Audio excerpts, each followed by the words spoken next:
오늘 본문 말씀 스바냐 1장 여호와 앞에서 잠잠할지어다입니다. 여러분, 연말에 올해 마지막 말씀이 뭔가가 궁금했는데 올해 마지막 스바냐가 마무리 장식을 하게 됩니다. 스바냐스 이름을 많이 들어봤지만 스가랴스랑 헷갈리기도 하고 또 이 스바냐스에 무슨 내용이 담겨 있는지를 잘 모르는 경우들이 많습니다. 이 스바냐에서의 주제가 뭐냐? 앞으로 유다와 세상에 임할 하나님의 심판이 주제입니다. 그래서 특히 이 심판에 택자 유다가 들어가지 않기를 바라서 쓰여진 것이 스바냐서다라고 말할 수 있는 것이죠. 우리도 마찬가지입니다. 교회 다니고 신앙생활하는 이유가 무엇입니까? 바로 구원 때문이죠. 우리의 모든 신앙의 결론이 구원으로 끝나지 않는다면 그것이 얼마나 슬픈 인생이 되겠습니까? 우리는 다 하나님께 돌아가야 될 영혼들이죠. 이 땅에 잠시 맡겨진 역할과 사명 때문에 왔다가 하나님 나라에 들어가 영원히 거하는 것, 그것이 우리의 신앙의 결론이 되어야 됩니다. 그렇다면 인생의 이러한 심판을 영원한 형벌을 피하면서 구원받기 위해서 선지자의 역할이 얼마나 중요할까? 1절부터 보면 스바냐에 대한 소개가 나오고 있습니다. 1절에 아몬의 아들 유다왕 요시아의 시대에 스바냐에게 임한 여호와의 말씀이라. 스바냐는 히스기야의 현손이요 아마레의 증손이요 그다리아의 손자요 구시의 아들이었더라. 구약에 많은 선지자들이 나오지만 이 스바냐에 대한 소개는 굉장히 독특합니다. 선지자를 소개할 때에 가족에 대한 이야기 자체를 안 하는 경우들도 보통이고, 또 만약 한다면 아버지까지는 언급하는 경우가 있었습니다. 왜냐? 그때 당시에 이름이 비슷한 사람이 많았기 때문이죠. 누구의 아들인지 아버지까지는 언급을 하기도 했습니다. 예를 들면 이사야를 소개할 때에 아모스의 아들 이사야가 받은 말씀이라 이렇게 나오죠. 그런데 이 스바냐의 뜻은 여호와의 숨기심이라는 뜻을 갖고 있는데 왜 이렇게 족보를 4대까지 설명하고 있을까? 이 스바냐가 언제 어떤 상황에 쓰여졌는지, 누구를 대상으로 했는지가 참으로 중요한 것입니다. 그래서 편지를 써도 고린도 교회에 보내는 편지가 다르고 갈라디아 교회와 빌립보 교회에 보내는 편지가 다 다르잖아요. 이렇게 4대의 족보를 기록하는 이유와 이 시대 상황을 알 수 있는 것이 2절부터 계속 나오고 있습니다. 2절에 여호와께서 이르시되 내가 땅 위의 모든 것을 진멸하리라. 지금 시대 상황이 어떻다고 이야기합니까? 하나님이 굉장히 진노하고 있는 상황임을 알 수 있더라. 땅 위의 모든 것을 진멸하겠다. 이거 어디서 많이 본 메시지죠. 노아의 홍수 심판에서 하나님이 하신 말씀입니다. 스바냐라는 사람을 소개하자마자 하신 말씀이 뭐냐? 모두를 진멸하겠다는 말씀. 시작과 동시에 너무 무시무시한 메시지 아닙니까? 이것 또한 배경을 모르면 이해할 수가 없겠죠. 그런데도 또 더 심한 말씀이 나옵니다. 3절에 내가 사람과 짐승을 진멸하고 공중의 새와 바다의 고기와 거치게 하는 것과 악인들과 아울러 진멸할 것이라. 이유는 모르겠지만 이 땅을 싹 쓸어버리기를 원하신다. 그런데 노아의 홍수 때보다도 더 격해진 하나님의 마음을 느낄 수 있습니다. 왜냐? 여기에는 노아의 홍수 때도 멸하지 않은 것이 나오기 때문이죠. 그것은 바로 바다의 물고기입니다. 노아의 홍수 때에 코에 호흡 있는 것들은 다 끊어버리셨습니다. 하늘에 나는 새도 다 진멸당했습니다. 그런데 홍수 심판을 하면서 놔둔 것이 한 가지가 있는데 그것은 바다와 강에 사는 물고기들은 심판하지 않았습니다. 노아의 홍수가 물로 세상을 싹 갈아엎는 것으로 끝났다면 이번에는 하나님이 어떤 심정이신지 그 물속에 있는 물고기까지도 다 진멸하고 싶다. 그 정도로 노아의 때보다 이 백성들이 더 패역하고 하나님께서 회초리를 들어야만 되겠다라고 결단하고 계시더라는 것입니다. 그런데 왜 이렇게까지 하나님이 진노하실까? 그 이유가 4절에 나오죠. 내가 유다와 예루살렘의 모든 주민들 위에 손을 펴서 남아있는 바알을 그곳에서 멸절하여. 그것이 남아있는 바알 때문이다 라고 기록하고 있습니다. 하나님은 이방 국가들이 우상에게 절하는 것에 대해서 이렇게까지 분노하신 일이 없습니다.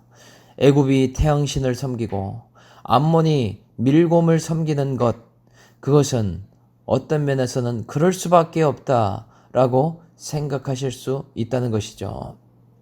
그런데 누구 가운데 있는 바알을 못 보겠다는 것입니까? 유대와 예루살렘. 하나님이 사랑하는 여인과 같은 남유다가 그러는 것을 차마 못 보겠다는 것입니다. 마치 출애굽기에서 이스라엘 백성들이 하나님과 언약을 맺고 나서 금송아지를 섬기는 모습과 동일한 모습이지 않습니까? 이 일이 노아의 홍수로 쓸어버리고 이제는 다시는 심판하지 않겠다라고 하셨는데 또다시 그런 마음이 들 정도로 하나님이 마음이 어려우시다라는 표현을 하는 것이죠.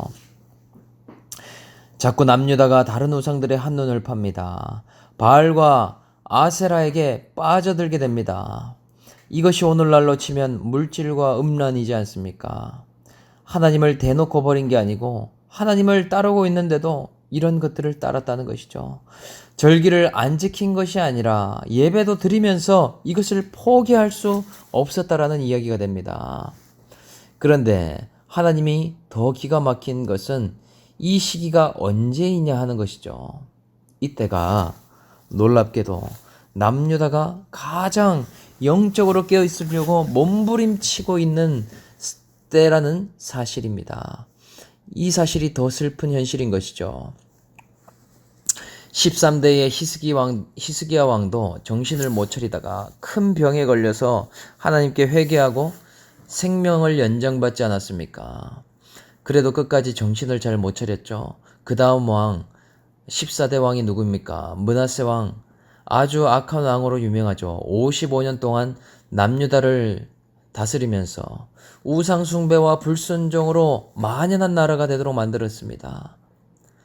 그리고 그 다음 15대 왕 아몬 왕이죠.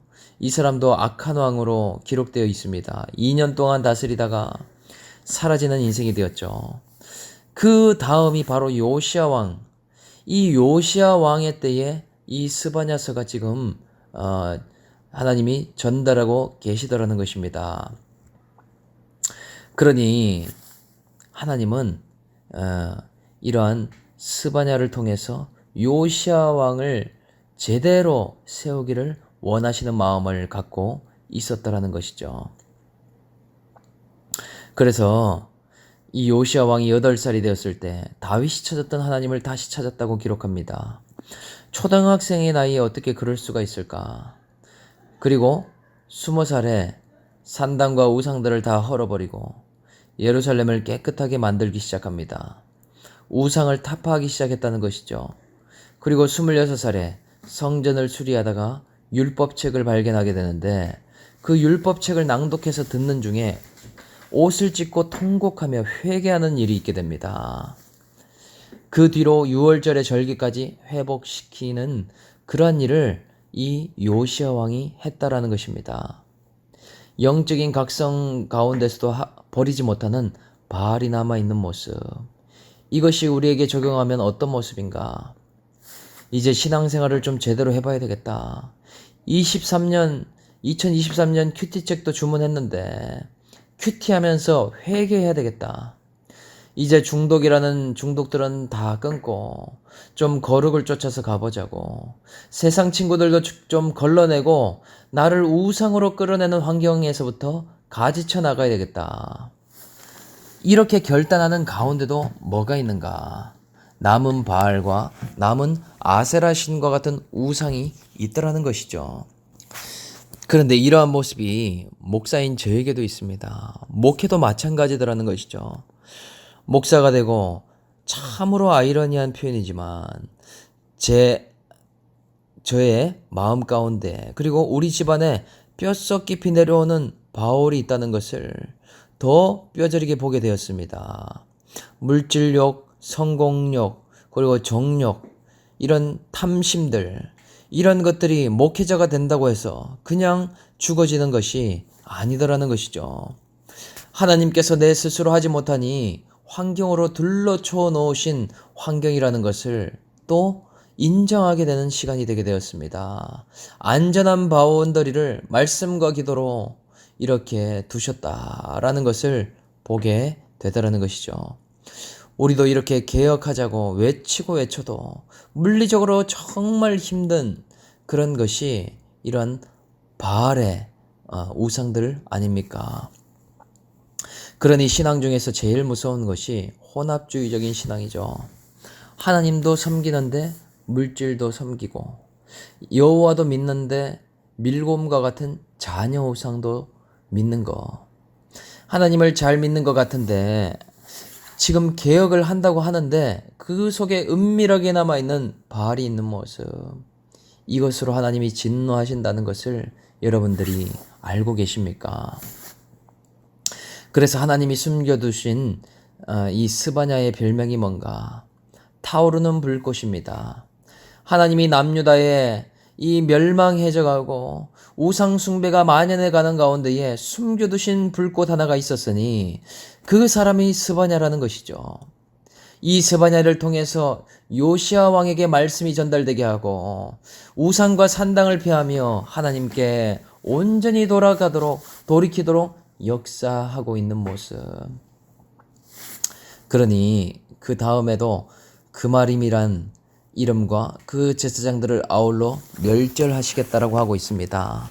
여기서 그마림이 뭐냐? 아마도 한 번도 안 들어보신 분들도 있을 텐데 바알 제사장을 일컫는 말입니다. 하나님께서 제사장을 택할 때에는 택함받은 레위지파 사람 중에서 사람들을 뽑았죠. 그런데 그마림들은 어떤 사람이 되느냐? 구별된 자가 되는 것이 아니라 아무나 누구나 우상에 열심히 있는 자들을 제사장으로 삼았다는 것이죠.